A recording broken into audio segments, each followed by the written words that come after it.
हमारे चैनल को सब्सक्राइब करें और बेल नोटिफिकेशन को ज़रूर दबाएं। ज्योतिष रत्न केंद्र चैनल में हमारे सभी प्रिय दर्शक गणों का बहुत बहुत हार्दिक स्वागत और अभिनंदन। मेरे प्रिय साथियों, मैं हूं आचार्य पंडित सर्वदानंद शर्मा और मेरी ओर से भी आप सभी को बहुत बहुत प्यार भरा नमस्कार। साथियों, आज के हम इस कार्यक्रम में जो चर्चा कर रहे हैं आपके साथ वो वार्षिक लव राशिफल को लेकर के है। और जो वार्षिक लव राशिफल है ये वर्ष 2022 जो आने वाला वर्ष है उसके विषय में है।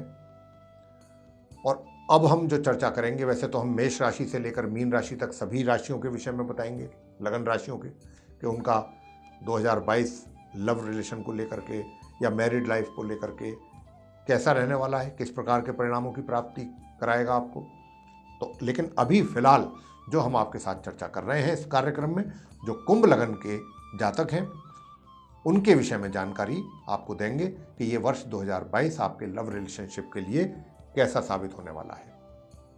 तो आइए जानते हैं। सबसे पहले बात करेंगे जो पूर्ण रूप से अभी तक सिंगल हैं, जिन्होंने अभी तक अपना कोई साथी, अपना मित्र, दोस्त नहीं बनाया है आगे के लिए समय, ताकि वो उसको परमानेंट अपने जीवन में मतलब साथी बना सके, परमानेंट साथी, उसकी बात करेंगे। तो क्या इस वर्ष इस बात की है संभावना कि आपका साथी बन सके, या दूर तक कोई संभावना नहीं है साथी बनने की? तो मैं बताना चाहूँगा मित्रों कि आपके जो सिंगल हैं वे, उनके दिमाग में ये विचार आएगा कि जरूर साथी होना चाहिए। और साथ ही आप कुंभ लगन के जो जातक हैं इस पर विचार करेंगे कि साथी होना चाहिए और साथी बनने की भी पूरी संभावना है। इस बात का ग्रहों की ओर से पूरा इशारा है। लेकिन थोड़ा सा यहाँ पर आपको हम ये बताना चाहते हैं कि साथी बनाने के लिए, देखिए, साथी बनाने के लिए सबसे पहले आपको ये सोच विचार करना होगा कि किस प्रकार का साथी चाहिए। एक तो जहाँ पर आपको अपना दिमाग अप्लाई करना है, एक ये होता है कि अचानक कोई पसंद आ गया। लेकिन जो पसंद आ गया अचानक, तो क्या वो आपके लिए आगे की लाइफ में सूटेबल रहेगा? तो ये सब चीज़ें तो देखनी चाहिए। तो देखिए क्या है, अगर आपने दिल से फैसला किया तो इस बात की बहुत अधिक संभावना है कि आपके और आपके साथी के बीच में आगे चल करके तकरार और मतभेद अधिक हों। इस बात से इनकार नहीं किया जा सकता, इस बात की भी बहुत प्रबल संभावना है। लेकिन हाँ, अगर आप साथी बनाने पर थोड़ा सा समय लेंगे कि भाई मेरी रिक्वायरमेंट क्या है, मुझे किस प्रकार का साथी चाहिए, कैसा साथी होना चाहिए, ये सब सोच विचार करके उस हिसाब से अगर आप किसी को पसंद करते हैं और फिर आप उसको प्रपोज करते हैं, तो हालांकि प्रपोजल भी एक साथ तो हमें उम्मीद नहीं है ग्रहों को देखते हुए कि आपका एक्सेप्ट हो जाएगा। It will take more time. लेकिन इस बात का पूरा हम आश्वस्त हैं, इस बात को लेकर के श्योर हैं कि होगा जरूर आपका प्रपोज। या आपके केस में भी ऐसा हो सकता है कि अगर कहीं से आपके पास किसी का प्रपोजल आता है तो आपको भी टाइम लेना चाहिए पूरा उसमें ये हमारा आपसे व्यक्तिगत अनुरोध है। पूरा समय लें, आप पूरा देखें, क्योंकि यहाँ ग्रहों की स्थिति को हम देख रहे हैं कि साथी बनने में इतनी समस्या नहीं है जितना आगे उसको रिलेशनशिप को एक तरीके से कायम रखने में दिक्कत आ सकती है आपके लिए। तो इससे अच्छा ये है, इससे बेहतर ये है कि आप पहले से पहले ही सारी चीज़ों को देख परख लें, उसके बाद स्टेप आगे लें। अब बात करेंगे जो जिनका लव अफेयर्स चल रहा है पहले से ही और वो लव मैरिज करना चाहते हैं, तो क्या इस वर्ष लव मैरिज की उनकी संभावना है? क्या उनके ये लव रिलेशनशिप जो है मैरिज में कन्वर्ट होने की संभावना बनती है तो कितनी है, नहीं है तो कितनी नहीं है? तो देखिए, हम बताना चाहते हैं कि जो पहले से ही रिलेशनशिप में है या उनके अफेयर्स चल रहे हैं अपने लव में और वो लव मैरिज करना चाहते हैं, तो लव मैरिज हो जाएगी, इस बात की है संभावना। लेकिन रिलेशनशिप जो है पहले जो चलती आ रही है उसमें थोड़ा सा बीच में कह सकते हैं कि उस रिलेशनशिप में पहले तो कुछ थोड़ा सा दूरी बनेगी किसी बात को लेकर, किसी इशू को लेकर। लेकिन ये दूरी ऐसी दूरी नहीं होगी कि परमानेंट दूरी हो गई। छोटी मोटी बातों को लेकर के थोड़ा सा विचारिक मतभेद रह सकते हैं, चाहे वो पारिवारिक के लोगों को लेकर के हों या फिर किसी और इशू को लेकर हों, कुछ ना कुछ ऐसी चीज़ें चलेंगी। लेकिन हाँ, ये हम बता दें आपको कि आपका अगर आने वाले दिनों में आप सक्सेस होंगे अपनी जो लव मैरिज करने के लिए, अगर आप पहले से ही रिलेशनशिप में हैं।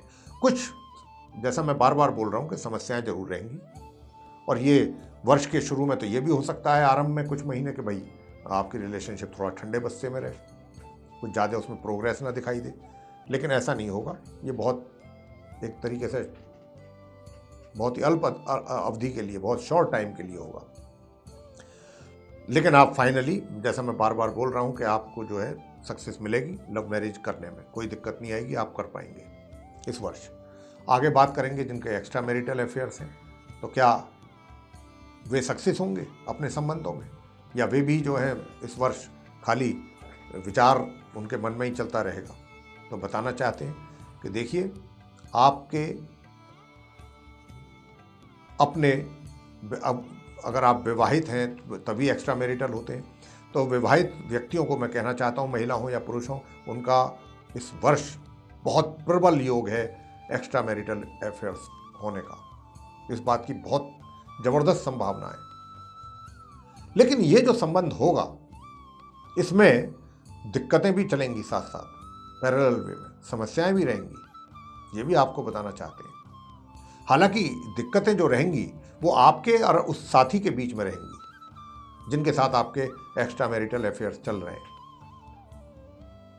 फैमिली में लेकर के इस चीज को लेकर के डिस्टर्बेंस होने की संभावना ना के बराबर है। लेकिन अब आपको अपनी वो रिलेशनशिप जो है कैसे चलानी है अपने मित्र के साथ, अपने दोस्त के साथ, ये आप पर निर्भर करेगा पूर्ण रूप से। अगर आप अपने दिमाग से, बुद्धि से काम लेंगे, पूरी तरह से सोच समझ करके सारी चीज़ें करेंगे, तो आप उस रिलेशनशिप को आगे ले जाने में सक्षम रहेंगे और सक्सेस भी होंगे। कहीं अगर, वैसे चांसेस तो नहीं है गलती होने के, और जल्दबाजी भी करना आपके लिए ठीक नहीं होगा और करेंगे भी नहीं आप। तो यहाँ पर यही सलाह है और ऐसा करने की आपसे अपेक्षा भी है। ग्रहों के अनुसार आप कुछ जल्दबाजी में नहीं रहेंगे, ठीक भी रहेगा। बहुत स्लो स्पीड से चलते रहिए, लेकिन बीच में कोई अपने और अपने साथी के बीच में कुछ फिजिकल कांटेक्ट के विषय में सोचना या कुछ और दूसरे तरीकों से रिलेशनशिप को कायम करना और बना के रखना, वो आपके लिए उचित नहीं रहेगा। हम तो यही बोलेंगे आपसे, और आप ऐसा करेंगे भी नहीं इस वर्ष। ये भी हमें आपसे पूर्ण रूप से ग्रहों को देखते हुए हम कह सकते हैं। आगे बात करेंगे जो विवाहित व्यक्ति हैं, उनका वैवाहिक जीवन कैसा रहेगा। वैवाहिक जीवन इस वर्ष 2022 में आपका बहुत सुखद रहेगा। आपके वैवाहिक जीवन में यूँ तो बीच में छोट मोट प्रॉब्लम्स आएंगी, लेकिन जो वो आएंगी तो जैसे आएंगी वैसे ही जाएंगी भी। अंततः गोत्वा यही कहा जा सकता है फाइनली कि आपका वैवाहिक जीवन का आपको सुख प्राप्त होगा। अब आते हैं जिनके पहले रिलेशनशिप चलती आ रही थी और किसी कारण से उनके बीच में दूरियां हो गई या ब्रेकअप हो गया या उनका साथी दूर चला गया, तो क्या उस बात की अब संभावना है कि वो आ सकता है? जी हाँ, संभावना है, बिल्कुल है। लेकिन यहाँ पर एक चीज आपको बता देते हैं कि संभावना तो है, लेकिन कहीं आपको भी कंप्रोमाइज करना पड़ेगा और आपके साथी को भी करना पड़ेगा। अगर आप दोनों ही कंप्रोमाइजिंग मूड में रहेंगे तब तो ये रिलेशनशिप आगे चल पाएगी, लेकिन उम्मीद इसकी बहुत कम नजर आती है ग्रहों की स्थिति को देखते हुए कि आप दोनों अपना, क्योंकि यहां दोनों का ईगो टकराएगा, आपकी ओर से भी, आपके साथी की ओर से भी, और उस ईगो के रहते हुए इस बात की बहुत कम संभावना है कि आप दोनों पुरानी रिलेशनशिप जो आपकी किसी कारण से ब्रेक हुई थी वो दोबारा से कायम हो सके। इस बात को लेकर के संभावना तो कम है, लेकिन कारण हमने बता दिया और उसका आपको रेमेडी भी बता दी कि आप दोनों को अपना ईगो छोड़ करके अगर आप चीज़ों को आगे लेकर के चलना चाहेंगे तो चल पाएंगे। ये इस चीज़ के लिए आपको मानसिक तौर पर तैयार होना पड़ेगा। तो ये था आप कुंभ लगन के जातकों का वार्षिक लव राशिफल, और अब आपको बता देते हैं अंत में कि वो कौन सी 3 लगन राशियां हैं कि अगर उनमें से किसी एक लगन राशि का आपका भी मित्र है या साथी है या जीवन साथी है तो समझिएगा कि आपके लिए बहुत उत्तम है, रिलेशनशिप बहुत बढ़िया चलने वाली है। और वो कौन सा है आप कुंभ लगन के जातकों के लिए मैं बताना चाहता हूँ। एक तो है जेमिनी, जेमिनी यानी कि मिथुन राशि। दूसरा स्वयं कुंभ लगन का जातक है अगर आपके जीवन में तो बहुत अच्छा है। जेमिनी मिथुन लगन का जातक है तो बहुत अच्छी रिलेशनशिप चलने वाली है आपके जीवन में। और अगर आपके जीवन में मान के चलें कि अगर तुला लगन या वृषभ लगन का जातक है तो भी आपकी रिलेशनशिप बहुत अच्छी चलने वाली है। तो ये था आप कुंभ लगन के जो जातक हैं उनका वार्षिक राशिफल 2022 का लव राशिफल। आपको पसंद आया है साथियों, इसको लाइक करना ना भूलें, चैनल को भी सब्सक्राइब अवश्य करें और ज़्यादा से ज़्यादा मात्रा में इसको शेयर करें और जो बेल आइकन है उसको भी अवश्य दबा दें ताकि आने वाले दिनों में हमारे जो नए कार्यक्रमों के वीडियोस हैं वे भी आप तक पहुंचते रहें, उनका भी आप समय अनुसार लाभ प्राप्त करते रहें। तो इसी के साथ बहुत बहुत धन्यवाद। जय माता दी।